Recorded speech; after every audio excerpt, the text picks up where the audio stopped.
Hi hello வணக்கம். நான் உங்கள் சேலம்ங்க. நீங்கள் இப்போ தான் முதல் தடவையாக இந்த சேனலை பார்க்குறீங்கன்னா மறக்காமல் சப்ஸ்கிரைப் பண்ணுங்கள்.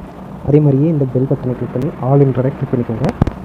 அப்போ தான் நான் போடுற ஒவ்வொரு வீடியோவும் உங்களுக்கு உடனே நோட்டிஃபை ஆகும்.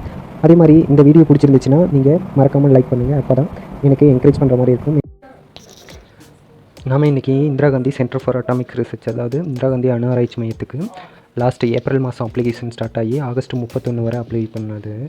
இப்போ பார்த்தீங்களா, அதில் டெக்னிக்கல் ஆஃபீஸருக்கும் ஸ்டைஃபண்ட் டெக்னிக் கேட்டகரி 1க்கும் எக்ஸாம் டேட்டு டிக்ளேர் பண்ணியிருக்காங்க. அதே மாதிரி ஒரு சிலர்லாம் அப்ளிகேஷன் ரிஜெக்ட் பண்ணியிருக்காங்க. ஏன்னா அவங்க அப்ளிகேஷன் சப்மிட் பண்ணலன்னு அவங்களோட லிஸ்ட்டும் விட்டுருக்காங்க. அதுதான் இந்த வீடியோவில் பார்க்க போகிறோம். வாங்க வீடியோக்குள்ளே போகலாம். இந்த வீடியோ முழுசாக ஸ்கிப் பண்ணாமல் பாருங்கள். அப்போ தான் நான் சொல்கிற ஒவ்வொரு பாயிண்ட்டும் உங்களுக்கு அண்டர்ஸ்டாண்ட் ஆகும்.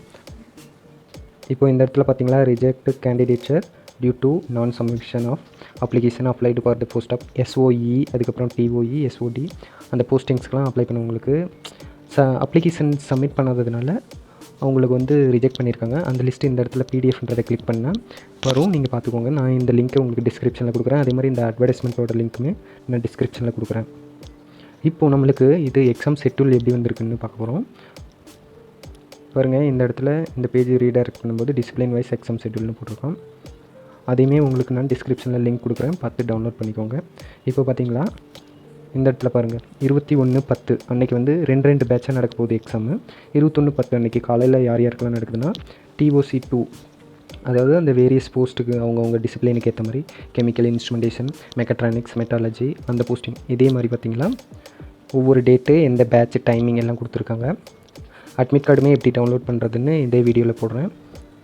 பாருங்கள், கடைசியாக பார்த்திங்களா, இந்த டிப்ளமோ இதெல்லாம் முடித்தவங்களுக்கு அவங்களுக்குமே கொடுத்துருக்காங்க. ஸ்டைஃபண்ட் டெக்னிக் கேட்டகரி 1க்கு 24 நடக்குது 2 பேட்சாக. காலையில் ஒரு பேட்ச்சு, மதியானம் ஒரு பேட்ச்சு. காலையில் கெமிக்கல், மெக்கானிக்கல், ஃபிசிக்ஸ் நடக்குது, மீதியெல்லாம் இருக்கும், மதியானம் நடக்குது. சரி, ஓகே. இப்போ அட்மிட் கார்டு எப்படி டவுன்லோட் பண்ணுறதுன்னு பார்க்குறோம்.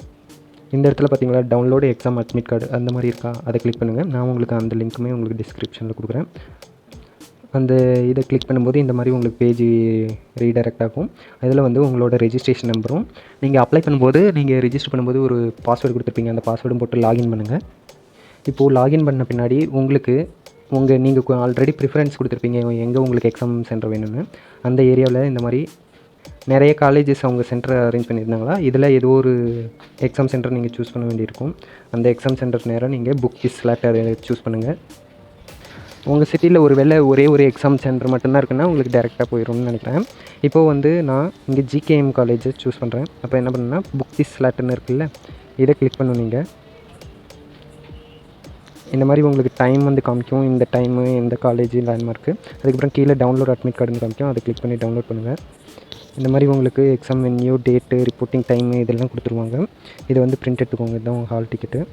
இப்போது இது இன்ஸ்ட்ரக்ஷன்லாம் கொடுத்துருக்காங்க. பார்த்துக்கோங்க என்னென்னலாம் கொடுத்துருக்காங்கன்னா, COVID-19 அந்த கவர்மெண்ட் ஆஃப் இந்தியாவோட COVID-19 ரூல்ஸ் அண்ட் ரெகுலேஷன்லாம் நீங்கள் கரெக்டாக ஃபாலோ பண்ணணும். அதே மாதிரி லோக்கலில் அந்தந்த ஸ்டேட்டில் என்ன இது ரூல்ஸ்லாம் ஃபாலோ ஆகுதோ அதுவும் நீங்கள் ஃபாலோ பண்ணணும். இப்போ நீங்கள் அட்மிட் கார்டு A4 சைஸ் பேப்பரில் பிரிண்ட் எடுத்து வச்சுக்கோங்க. அதே மாதிரி ஆன்லைன் அப்ளிகேஷனும் எடுத்துகிட்டு போகணும். Sanitiser plus water bottle, face mask, gloves allow பண்ண மாட்டேன்னு சொல்லியிருக்காங்க. மற்ற இந்த ABCD அந்த 4மே நீங்கள் எடுத்துகிட்டு போகணும். அடுத்து என்க்ளோசர் அட்மிட் கார்டு. இந்த அட்மிட் கார்டில் உங்களுக்கு மேலே பார்த்தீங்களா, ஃபோட்டோ ஓட்டுறதுக்கு ஸ்பேஸ் கொடுத்துருப்பாங்க. அந்த ஃபேஸில் உங்களோட ஃபோட்டோ ஒட்டிடுங்க. அதே மாதிரி கீழே சிக்னேச்சர் இருக்கும். அந்த சிக்னேச்சர் பார்த்தீங்களா, எக்ஸாம் எழுத போகும்போது இன்விஜிலேட்டர் இருப்பாங்க. அந்த எக்ஸாமை கண்காணிக்க ஒருத்தவங்க வருவாங்கள்ல, அந்த இன்விஜிலேட்டர் முன்னாடி தான் நீங்கள் சைன் பண்ண வேண்டியிருக்கும். அதே மாதிரி இந்த இன்ஃபர்மேஷன்லாம் கிளியராக இருக்கணும், பார்கோடு எல்லாமே. அப்போ தான் அவங்க ஸ்கேன்லாம் பண்ணுவாங்க பார்கோடு. உங்களோட பயோமெட்ரிக்கும் அங்கே எடுப்பாங்க. ஏன்னா நிறைய பேர் எக்ஸாம்லாம் ஆள் மாற்றி எழுதிடுவாங்க. ஸோ அதுக்காக என்ன பண்ணுவாங்கன்னா, உங்களோட பயோமெட்ரிக்கும் எடுப்பாங்க. உங்களோட ப்ரூஃப்லாம் நீங்கள் எக்ஸாம் சென்டர் ஏதோ ஒரு ப்ரூஃப் எடுத்துகிட்டு போக வேண்டியிருக்கும். ஓட்டர் ஐடி, பாஸ்போர்ட் ஏதோ ஒன்று. உங்களுக்கு ஏதாவது அட்மிட் கார்டு டவுன்லோட் பண்ணுறது ஏதாவது ப்ராப்ளம், இஷ்யூ இருக்குன்னா, இங்கே இந்த 4வது பாயிண்ட்டில் இருக்குது பார்த்தீங்களா, இந்த நம்பருக்கு நீங்கள் கான்டாக்ட் பண்ணலாம். அவங்க உங்களுக்கு என்ன ப்ராப்ளம்னு சொல்லுவாங்க. கேண்டிடேட் ரிப்போர்ட்டிங் டைமுக்கும் ஒரு 1/2 hour முன்னாடியாவது வாங்கன்னு சொல்கிறாங்க. ஏன்னா அந்த ரெஜிஸ்டர்லாம் பண்ணி சம்டைம்ஸ் லேட் ஆயிரும். ஸோ அதனால் முன்னாடி எவ்வளோ போக முடியுமோ அவ்வளோ போவாங்க. இந்த ரிப்போர்ட்டிங் டைம் முன்னாடி கேண்டிடேட் சைல் இந்த ஸ்பேஸ் ப்ரொவைடர் அட்மிட் கார்டு அந்த இன்விஜிலேட்டர் முன்னாடி மட்டும்தான் நீங்கள் சைன் பண்ண வேண்டியிருக்கும். அதே மாதிரி உங்களுக்கு கேட் 1 இருந்தால் 100 கொஸ்டின் இருக்கும், மல்டிபிள் சாய்ஸ் கொஸ்டின். அது 2 மணி நேரம் நடக்கும். இதே TOC டெக்னிக்கல் ஆஃபீஸராக இருந்தால் 75 கொஸ்டின் இருக்கும், அதுவும் 2 மணி நேரம் தான்.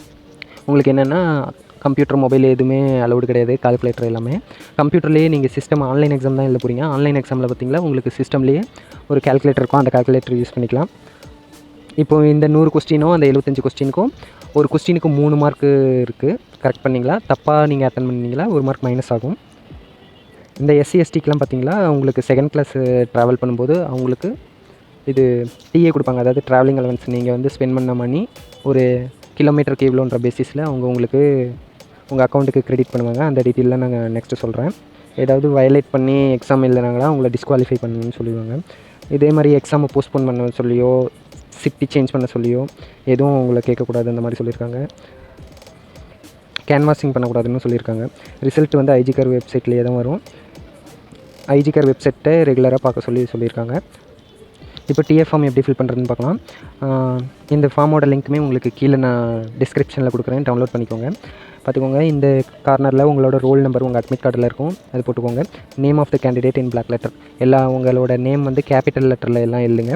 உங்கள் அப்ளிகேஷன் ஃபார்மில் இருக்க மாதிரியே. நீங்கள் வந்து எஸ்சி எஸ்டிக்கு மட்டும்தான் இந்த டிஏ ட்ராவலிங் அலவன்ஸு. ஸோ நீங்கள் எந்த கம்யூனிட்டின்னு செலக்ட் பண்ணிடுங்க. 3வதுல பார்த்தீங்களா, நீங்கள் ஆல்ரெடி எங்கேயாவது எம்ப்ளாய்மெண்ட்டு அதாவது வேலையில் இருந்தீங்கன்னா எஸ்ன்னு கொடுங்க, இல்லைனா நோன்னு கொடுங்க. இப்போது நீங்கள் 4வதுல என்ன போஸ்ட்டுக்கு அப்ளை பண்ணீங்க அந்த போஸ்ட்டு அப்ளைடை வந்து அந்த நேம் எழுதுங்க. உங்களோட அப்ளிகேஷன் ஃபார்ம்லேயே என்ன நேம் ஆஃப் த போஸ்ட்டுன்னு இருக்கும் அதை பார்த்து எழுதுங்க. டேட் ஆஃப் ரிட்டன் எக்ஸாமினேஷன், அந்த எக்ஸாம் டேட் என்னைக்குன்றதையும் 5வது இதில் எழுதுங்க. அட்ரஸ் வந்து உங்கள் அப்ளிகேஷன் ஃபார்மில் கரஸ்பாண்டன் அட்ரஸ்னு இருக்கும், அந்த 6வதுல வந்து அந்த அட்ரஸ் எழுதுங்க.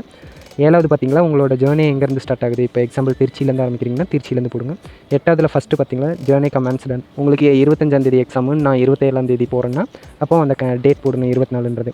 ஸ்டார்டட் ஃப்ரம் எந்த பஸ் ஸ்டாண்டாக அதை வந்து போடுங்க, எங்கேருந்து ஸ்டார்ட் பண்ணுறீங்களோ 8வதுல 2வது பாயிண்ட் போடுங்க.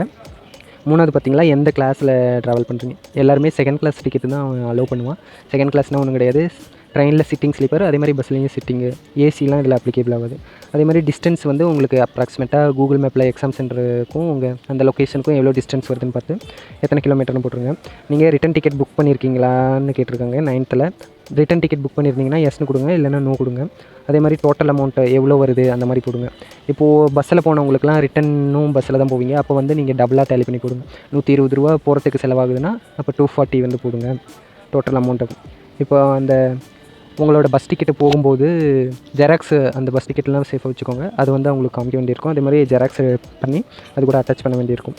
திரும்ப ரிட்டன் வந்து நீங்கள் எங்கே போகிறீங்க அந்த இதுவும் place to which the return journey அதுவும் நீங்கள் எழுதணும் 12வதுல. அடுத்தது I hereby certify that particular I perform the journey by second class, அது செகண்டுன்றது போடுங்க.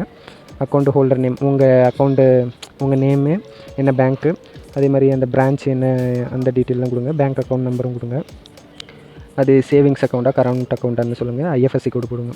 மீதெல்லாம் இதில் பார்த்தீங்களா உங்களோட bank passbook first page xerox கேட்டிருக்காங்க. நீங்கள் கேஸ்ட் சர்டிஃபிகேட் உங்களோட கேஸ்ட் சர்டிஃபிகேட் ஒன்று, essential educational certificate for the post, எந்த போஸ்ட்டுக்கு அப்ளை பண்ணிங்களோ அந்த எலிஜிபிலிட்டி. இப்போது எம்எஸ்சின்னா எம்எஸ்சி பிஇ அது மாதிரினா அந்த சர்டிஃபிகேட்டும், டிப்ளமோன்னா டிப்ளமோவோ இல்லை பிஎஸ்சியோ அந்த சர்டிஃபிகேட்டும் வந்து நீங்கள் கொடுக்க வேண்டியிருக்கும். சிக்னேச்சர் ஆஃப் த கேண்டிடேட்டில் உங்கள் சிக்னேச்சர் கொடுக்கும். மீதி எல்லாம் ஆஃபீஸ் யூஸ் தான்.